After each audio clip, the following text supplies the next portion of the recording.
Hello everyone, मैं लक्ष्मण सिंह चौहान फिर से अपने इस आईटी हंट चैनल पर इस सी लैंग्वेज के ट्यूटोरियल में आपका स्वागत करता हूं। कैसे हैं आप सब लोग?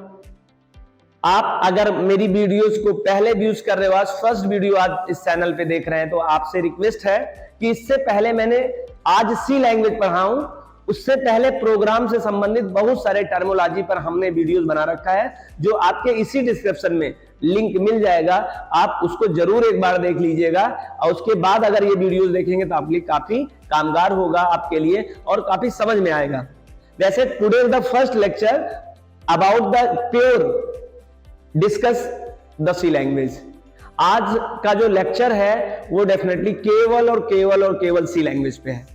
इससे पहले मैंने ठीक इसके पहले वीडियोस में आपको सॉफ्टवेयर इंडस्ट्री का पूरा मतलब बताया था। ये सॉफ्टवेयर बनते कैसे हैं, सॉफ्टवेयर बनाने वाले को आता कहां है, वो फिर किसके पास जाता है, फिर ये सॉफ्टवेयर की पूरी इंडस्ट्री के बारे में मैंने आपको एक ओवरव्यू दिया था, जिससे कंसेप्ट क्लियर हो पाए कि सॉफ्टवेयर इंडस्ट्री चलती कैसी है।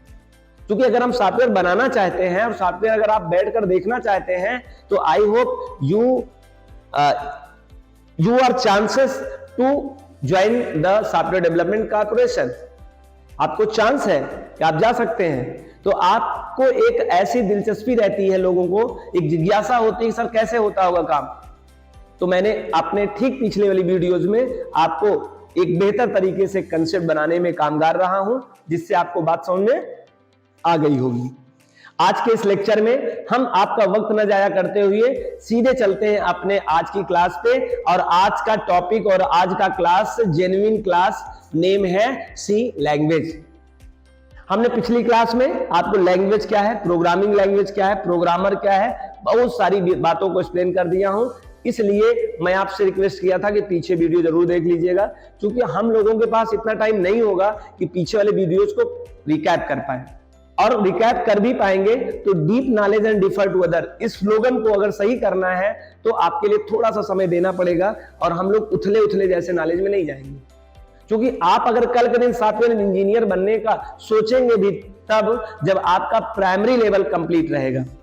और प्राइमरी लेवल तब कंप्लीट रहेगा जब मैं आपको ज्यादा से ज्यादा बढ़िया तरीके से एग्जांपल करके आपके ही लैंग्वेज में, आपके ही सोच के हिसाब से, आपके इस टेक्निकल टर्म को, इस टेक्निकल थ्योरम को, जो आज की समय की बड़ी पॉपुलर थ्योरम है जिसे हम कोडिंग कहते हैं, प्रोग्रामिंग कहते हैं, मैं समझा पाऊं।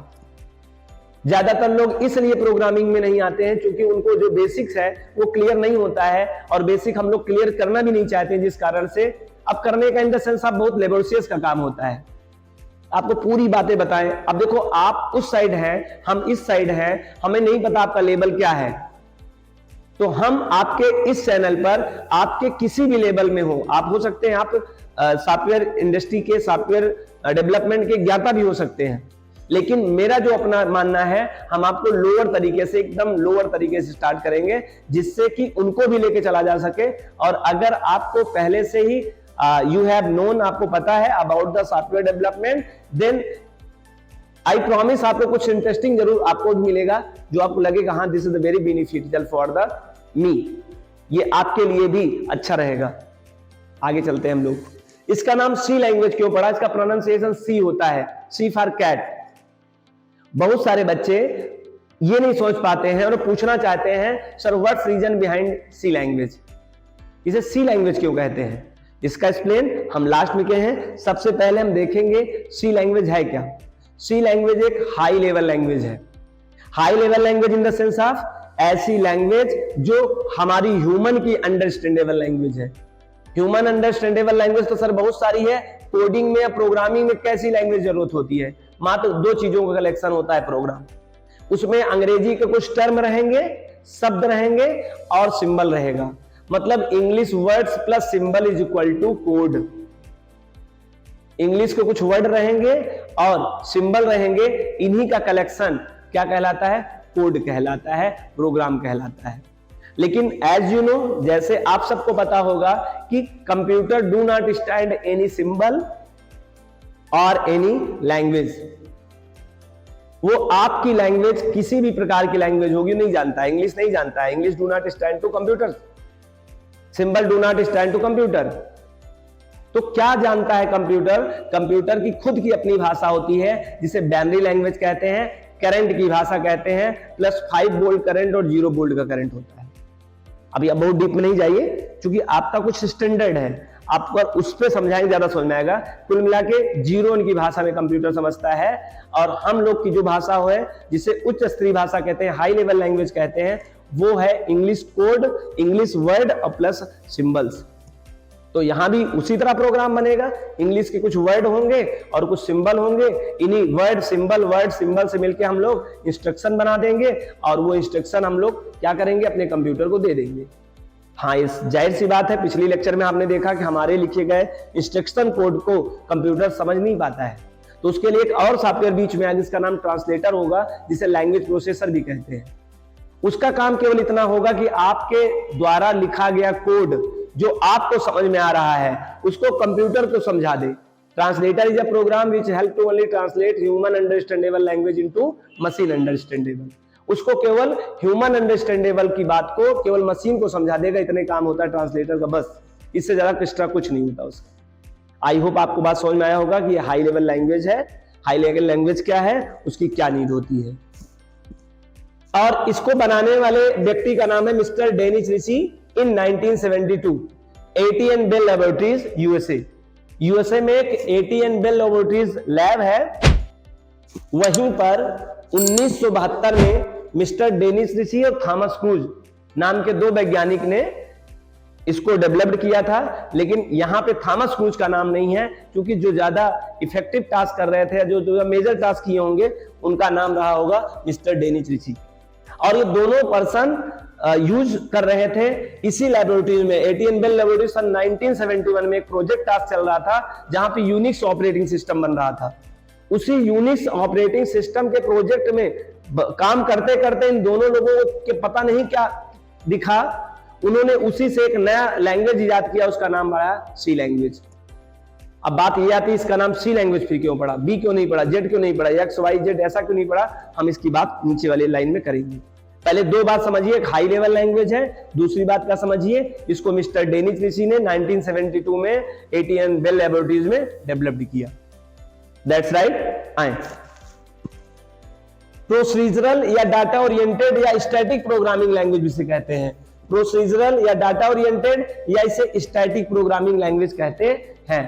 तो शायद आप प्रोसीजरल का मतलब होता है स्ट्रक्चरल, आप इसे स्ट्रक्चरल भी कह सकते हैं, डाटा ओरिएंटेड भी कह सकते हैं, स्टैटिक प्रोग्रामिंग लैंग्वेज कहते हैं। मतलब सी लैंग्वेज को आप 4 डिफरेंट नाम से कॉल कर सकते हैं। स्ट्रक्चर्ड प्रोग्रामिंग लैंग्वेज भी कहते हैं, प्रोसीजरल प्रोग्रामिंग लैंग्वेज भी से कहते हैं, और डाटा ओरिएंटेड भी से कहते हैं, और इसे स्टैटिक प्रोग्रामिंग लैंग्वेज भी से कहते हैं। आपको शुरुआत के 4 चीज बताएं, उसमें ज्यादा बड़ा वीडियो लेक्चर हो जाएगा, लेकिन फिर भी आपके जो लेवल का है वो मैं बात कर दूं। इसे स्टैटिक प्रोग्रामिंग लैंग्वेज इसे इसलिए कहते हैं क्योंकि यहाँ पे आपका जो भी डाटा टाइप जो वेरिएबल होगा स्टैटिक हो जाएगा। एक बार अगर कांस्टेंट कर दिया गया, मतलब आपका अगर कोई चीज एक चीज फिक्स कर दी गई तो ओवरऑल पूरे प्रोग्राम के लिए फिक्स कर दी जाएगी, वो चेंजेबल नहीं होगी। मुझे पता है आपको ये बात भी कम समझ में आई होगी, मैं आपसे प्रॉमिस करता हूं ये बात भी बहुत अच्छे से क्लियर हो जाएगी। अभी फर्स्ट लेक्चर है और इसमें बहुत सारे ऐसे टर्मोलॉजी जो थोड़ा सा आपको कंफ्यूज करेंगे। अभी इसको काम चला लीजिए, वैसे ही मैं आगे एक्सप्लेन करूंगा, यू कैन से दैट आप खुद समझ जाएंगे इस बात को। इसे स्ट्रक्चरल प्रोग्रामिंग लैंग्वेज कहते हैं, इसे प्रोसीजरल प्रोग्रामिंग लैंग्वेज इसे कहते हैं, इसे डाटा ओरिएंटेड प्रोग्रामिंग लैंग्वेज कहते हैं, इसे स्टैटिक प्रोग्रामिंग लैंग्वेज भी कहते हैं। 4 डिफरेंट नेम आपने सुना, इसे हाई लेवल लैंग्वेज तो कहते हैं। याद रखना, ये क्वेश्चन आपका आ सकता है। आगे इसे मशीन इंडिपेंडेंट या पोर्टेबल प्रोग्रामिंग लैंग्वेज कहते हैं। लो भाई, और 2 नाम जुड़ गए, अभी तक 4 वैसे थे, high level language, structural programming language, procedural programming language, data oriented programming language, static programming language. अब ये machine independent and portable programming language जिसे कहते हैं। तो इस तरह से देखा जाए तो 1 2 3 4 और ये high level language 5 and 5 to 7 different name इसके हो गए।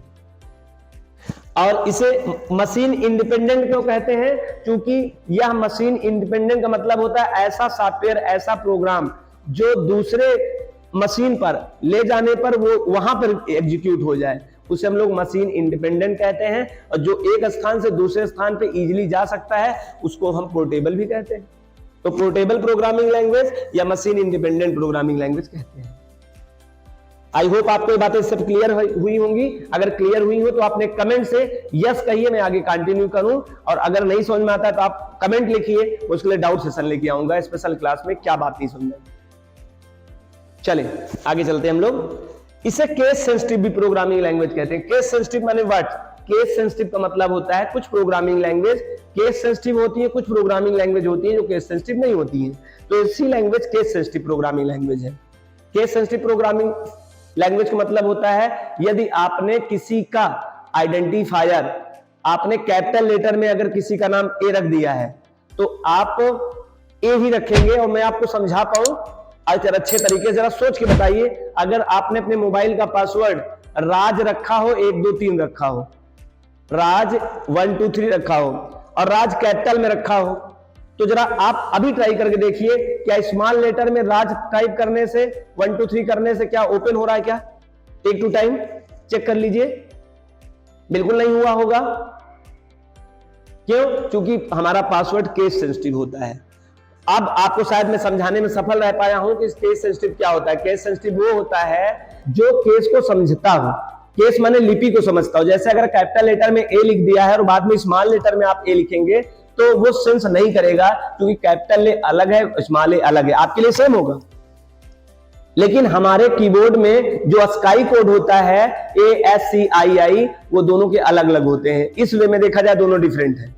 स्काई कोड का मतलब होता है ASCII, American standard code for information interchange. प्रत्येक कैरेक्टर का अपना स्काई कोड अलग होता है। तो इस तरीके से देखा जाए तो ए अलग होगा, ये अलग होगा, ये आपका 65 है और ये 97 है। दोनों के अलग अलग स्काई कोड है। तो जो आपको सेम लगेगा जरूरी नहीं वो सेम हो। हमारे लिए तो ए और ए दोनों सेम है, लेकिन कंप्यूटर के लिए दोनों डिफरेंट है, इसलिए इसे केस सेंसिटिव कहते हैं। मतलब अगर आपको केस सेंसिटिव नहीं समझ में आता तो ये एग्जांपल तुरंत ट्राई करिए। आपके पास अपनी मोबाइल होगी, या अपनी इस मोबाइल नहीं करिए, दूसरी मोबाइल में उठाइए, अपना पासवर्ड रखिए राज RAJ, और राज को जब आप ओपन करिए तो स्मॉल लेटर में अगर खोलिए नहीं खुल रहा होगा, नहीं खुलेगा, क्योंकि वो पासवर्ड हमारा केस सेंसिटिव होता है। जिस केस में आप देंगे वो उसी केस में आपसे मांगेगा, अदरवाइज नहीं खुलना है। अगर आपको ये मेरा एग्जांपल समझ में आया हो तो मुझे केस सेंसिटिव बताने की कोई आवश्यकता नहीं है।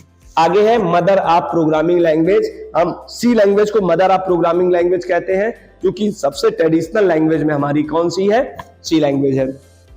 यही लैंग्वेज ऐसी है जो आपकी सबसे पुरानी लैंग्वेज है, और हमारी प्रोग्रामिंग लैंग्वेज या तो एप्लीकेशन सॉफ्टवेयर के लिए ज्यादा पॉपुलर होती है बनाने में, या तो जनरल पर्पस सॉफ्टवेयर बनाती है। कोई भी प्रोग्रामिंग लैंग्वेज किसी एक तरफ उनका झुकाव ज्यादा होता है, लेकिन सी लैंग्वेज एक ऐसी लैंग्वेज है जो दोनों के बीच में है। चाहे आप उसे सिस्टम सॉफ्टवेयर बनाओ, चाहे एप्लीकेशन सॉफ्टवेयर बनाओ, चाहे स्काई कोड में फाइल बनाओ, चाहे बाइनरी फॉर्म में कंप्यूटर में अपने प्रोग्राम बनाओ। इसकी वजह से इसका नाम एक और पॉपुलर है, मैं मिस नहीं किया था, मैंने कहा आपको समय आने बताऊंगा, उसे मिडिल लेवल लैंग्वेज कहते हैं। सी लैंग्वेज को मिडिल लेवल लैंग्वेज भी कहा जाता है, क्योंकि वो सिस्टम सॉफ्टवेयर और एप्लीकेशन सॉफ्टवेयर दोनों तरह के सॉफ्टवेयर को बहुत इजीली तरीके से बनाने में सक्षम होता है। आपके 0 के फॉर्म में भी प्रोग्रामिंग करना आसान है, टेक्स्ट फॉर्म में तो आप कर ही सकते हैं। और अब आई बात जिसका आपको काफी देर से इंतजार रहा होगा, what's reason behind call to C language is pronunciated C. क्यों प्रोनाउंसिएट किया जाता है C? Behind reason the previous programming language and continuously come to first is ALGOL. ALGOL को हम लोग ए लैंग्वेज कहा करते थे शॉर्ट फॉर्म में। दूसरा नाम BCPL का लोग बी लेवल प्रोनाउंसिएट करने लगे। नाम एल्गोल और BCPL था, लेकिन प्रोनाउंसिएट करने लगते हैं शॉर्ट फॉर्म में। जैसे आपके रियल घर में आपका नाम कुछ देवेंद्र हो, आपको लोग देवा कहना बुलाना शुरू कर देते हैं, देव कहना शुरू कर देते हैं। ठीक उसी तरह से एल्गोल का नाम ए लैंग्वेज कहने लगे थे, और BCPL को बी लैंग्वेज कह के पॉपुलर कर दिए थे। तो डेनिस लीच ने सोचा कि अगर उस क्रम को मेंटेन किया जाए तो इसका नाम क्यों ना सी रखा जाए, और उनके जहन में बात आई तो सी लैंग्वेज उन्होंने रख दिया। और मिस्टर मिस्टर नाम तो करंटली नहीं याद आ रहा है, इसके नेक्स्ट जो वर्जन आई सी विथ क्लास जो आया, इसी का सी का नेक्स्ट वर्जन है, उसका नाम सी प्लस प्लस, सी के कदम आगे रख दिया गया। लेकिन बस सी प्लस प्लस के बाद आगे ये तारतम्यता नहीं बनी और यहीं के बाद कंप्लीट हो गया। आई होप आज का यह लेक्चर सी लैंग्वेज क्या है आपको बेहतरीन अच्छे समझ में आया होगा। आपको अपनी हैंड रिटन नोट्स आपके डिस्क्रिप्शन लिस्ट में कुछ वीडियोस कंप्लीट होने के बाद मिल जाएंगी। आपको इसका तनाव नहीं रखना है, केवल कोर्स को समझना है कॉपी पेन के साथ में।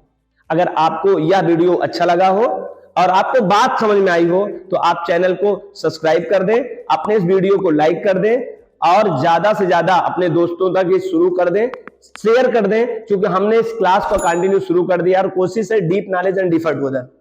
आई होप आपको ये सी लैंग्वेज समझ में आया होगा। मैं ना तो बहुत डीप में जा रहा हूं ना तो बहुत उथले में जा रहा हूं, जितना शुरुआत में जिस बच्चों को प्रोग्रामर को जितना बताया जा सकता है उसको बताने का प्रयास कर रहा हूं। Thank you so much. मिलते हैं नेक्स्ट लेक्चर में और देखते हैं अगला लेक्चर सी लैंग्वेज का। Thank you so much.